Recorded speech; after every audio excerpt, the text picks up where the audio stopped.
గురువుగారు, మా మామూలుగా భిక్షగారులు దానం చేయండి, ధర్మం చేయండి అని అడుగుతారు కదా. ఈ రెండింటి పదాలకు అర్థం తెలియదు గురువుగారు. రెండింటికి వ్యత్యాసం చాలా ఉంది. ఆ వ్యత్యాసాన్ని మా మొదలు భిక్షగాళ్ళు అంటేనే మనకి ప్రతి ఒక్కరికి కూడా కాలనడక సమయస్థితి యొక్క ప్రకారంగా వాళ్ళ అనుభవపూర్వక సారం మేర తిండి తీర్థం భత్యం అన్ని సకాలంలో కాలగర్భం నుంచి వాళ్ళ పేరు బలాల మీద పుట్టుకొచ్చాయి. అలా పుట్టుకొచ్చిన తర్వాత సకాలంలో వీళ్ళు సద్వినియోగపరచుకోపడకుండా దాన్ని దుర్వినియోగపరుచుకున్నారు చూడండి. వాళ్ళు దుర్వినియోగపరిచిన యొక్క విధానాన్ని తెలియపరచడానికి గాను కాలం వాళ్ళకి ఇచ్చిన పాత్ర పోషణ ఏమిటంటే బిచ్చగాళ్ళ పాత్ర పోషణ అని. అప్పుడు ఎప్పుడైతే అవి వ్యర్థం చేసినారో ఆ వ్యర్థం చేసిన వాటిని అడుక్కునేది కూడా చేతకు రావాలి, అడుక్కునేది కూడా చేతకు రావాలి.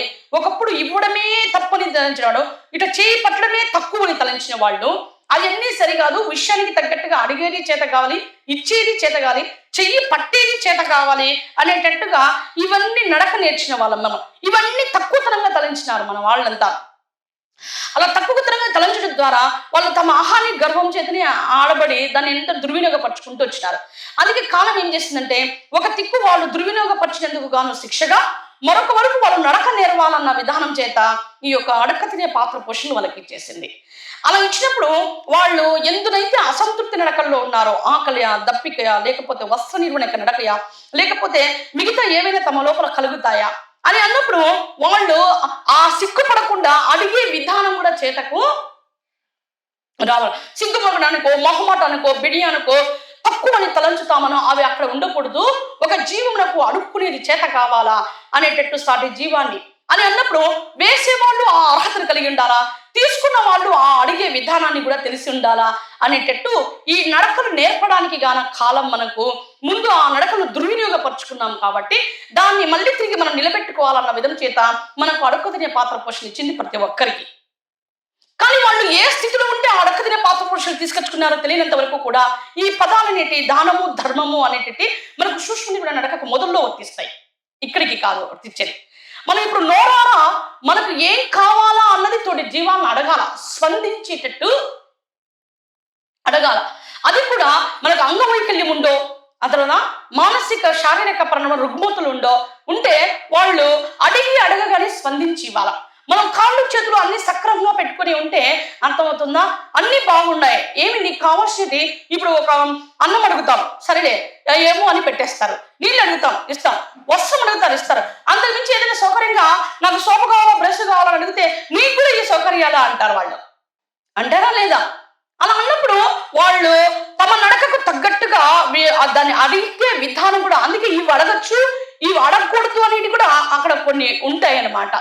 కాబట్టి వాళ్ళ నడకకు ఏమి ఎట్లా అడగాలా అని తెలిసే విధానం కూడా చేత కావాలన్నట్టుగా మనకు కాలం విధించింది అడక్క తినే పాత్ర పోషణ.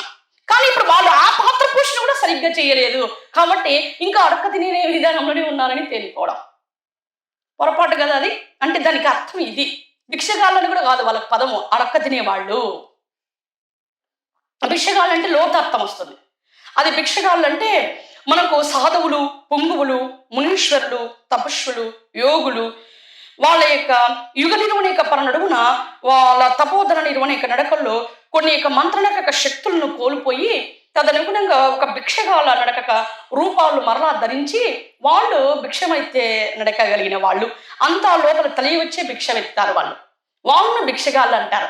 మనకుండేది ఇది స్థూలం కాబట్టి దీన్ని అడుక్క తినే విధానాలు అంటాం. ఒకప్పుడు మన చెంతకొచ్చినా కూడా దుర్వినియోగపరచడం చూడు, అడుక్కోలేక మొహమాట పడ్డాం చూడు, అడుక్కోవడమే తక్కువతనంగా తలంచాం చూడు, అట్లా మళ్ళీ తిరిగి మన చేత ఆ పాత్ర పోషణ చక్కగా చేపించడానికి గాను వచ్చినట్టే ఈ అడక్క తినే పాత్ర పోషణలు. మరి ఇప్పటికైనా వాళ్ళు చక్కగా అడక్క తింటున్నారా? ఇప్పుడు అడక్క తినాలంటే నేను ఇప్పుడు ఒక స్థితిలో తగ్గిపోయినప్పుడు నీ కాళ్ళ కింద కూర్చోాలా, 2 చేతులు జోడించాలా, తల వంచాలా. ఒకప్పుడు తక్కువ ఎక్కువన్నా నువ్వు పెద్దయినా చిన్నైనా నాదే నడక అని అహంతో ఇట్లనే కూర్చున్నా, నీకేంది నేనని సమధీటిగానే నిలబడ్డా. అది పెద్దల దగ్గర పిల్లల దగ్గర ఎవరి దగ్గర ఎట్లా వాళ్ళ స్థాయిలను బట్టి వ్యవహరించాలా అని చక్కటి నడక నేర్పించింది కాలం మనకి. కానీ దానికి తగ్గట్టుగా కాకుండా ఇష్టానుసారంగా వ్యవహరించిన చూడు, ఆ యొక్క ఇష్టానుసార వ్యవహారికం పోవాలన్న విధానంతోనే ఒక స్థితికి తగ్గట్టుగా ఎవరి స్థితిగతుల పరంగా కూడా వాళ్ళు ఎట్లా వ్యవహరించాలి అది ఖచ్చిత ప్రదర్శన తీరుని మనకు తెలియపరచడానికి ఇచ్చింది ఈ అడుక్క తినే పాత్ర పోషణలు కాలం. మరి అప్పుడైనా వాళ్ళు సక్రమంగా చేశారా? సక్రమంగా చేస్తే కదా. ఎట్లా వాళ్ళు ఆడింటే ఇప్పుడు కాలనిర్వహణ నడక అందరికీ వాళ్ళ అనుభవపూర్వక సార నివృత్తమైన ప్రతి ఒక్కరికి కాలగర్భ సంపద పుట్టుకొచ్చినప్పుడు వాళ్ళ పేరు బలం మీద కూడా ఎందుకు పుట్టుకురాదు? పుట్టుకొస్తుంది. కానీ దాన్ని దుర్వినియోగపరిచినారు కాబట్టి, ఎక్కడైతే దుర్వినియోగపరిచినారో, ఎవరి దగ్గర అయితే తీసుకోవాలని ఆ మొహపాట పడ్డారో, ఎక్కువ తక్కువలని తలంచినారో వాళ్ళ దగ్గరే మళ్ళీ తిరిగి అడుక్కునేటట్టు చేసింది. అది పాత్ర పోషణకు అర్థమ్మ. కానీ ఇంతవరకు మన వాళ్ళు చాలా ఎక్కువ సంఖ్యలోనే ఆ పాత్ర పోషణ చేస్తున్నారు. కానీ ఇంతవరకు తమ నడకను తాము ఏమి ఎరిగినారో కూడా వాళ్ళకి తెలియాల. అది కూడా దాంట్లో ఎన్నో మెలకువలు, ఎన్నో ఉన్నత నడకలు, ఒక జీవం ఆకలేస్తే ఎట్లా అడుగుతుందా అన్న విధానాలు, అవి చక్కటి నడకలో నేర్చినట్టయితే మళ్ళీ ఆ అడక తినే పాత్ర పోషణ పూర్తి అయిపోతుంది వాళ్ళకి. కానీ అది ఎరగకపోతే పాత్ర పోషణ అనేది పూర్తి కానీ అది కాలం అది కూడా చూస్తుంది. పైకి నటించనారా, లేకపోతే లోపల కలిగే జీవంలో కలిగే ఆ జీవించిన నటనా నడక ప్రదర్శన బయటికి వస్తుందా, లేకపోతే వాళ్ళని ఊరికి మెప్పించడానికి పైకి అట్లా పలుకుతే ఏడ్చినట్టు 2 మాటలు మాట్లాడితే వాళ్ళు వేసిపోతారులే అనేటట్టుగా పైకి నటన ఉందా, లోపల కలిగిన విధంలో నటన ఉందా అనేటట్టుగా కూడా కాలం పరీక్షిస్తుంది.